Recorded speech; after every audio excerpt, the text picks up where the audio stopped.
We're a nonprofit, global group of people trying to build a part of the internet that is about individual empowerment, really above all else.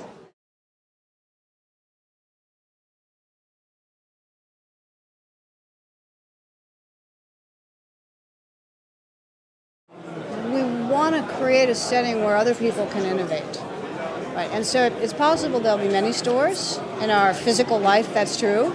And sometimes you go to the specialty store, and sometimes you go to the general purpose store. We might create, I think, some unified user or consumer experience. Right. So that's a sort of. It's kind of yes, kind of no, because part of the thing that's great about the App Store today is it's convenient. It's easy to buy things. And so there's a user experience piece, and we may well create something like that. But the business model underlying it and the control of data and the control of the customer, we don't want that. Right? If you've created an app, or you're a journalist, or you're a developer, or you've got a website that does anything, you want to have a relationship with the customers, and we don't want to get in the middle of that.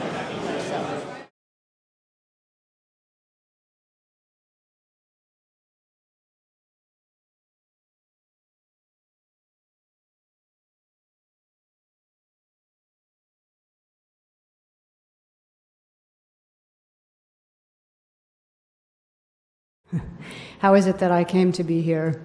And I'm reminded of the words that we heard during the campaign of the results that come from ordinary people doing extraordinary things.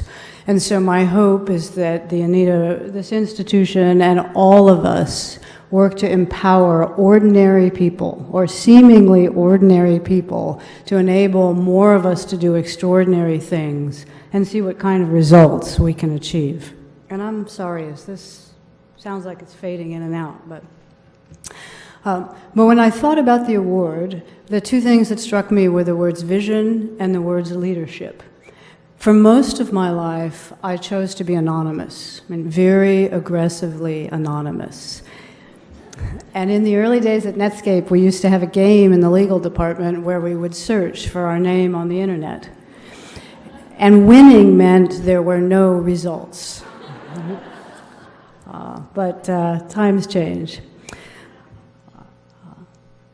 And I also have known that the idea of being a leader and having people follow me or follow an idea that I'm explaining or espousing was frightening. And that I personally was not a natural-born leader. That the idea that people will commit their lives and their salaries and their families and their mortgages and their health and their careers to an idea or an organization for which I am the voice or the leader has always been something I knew I would avoid. But somehow it happened. And the reason it happened is that other word, vision.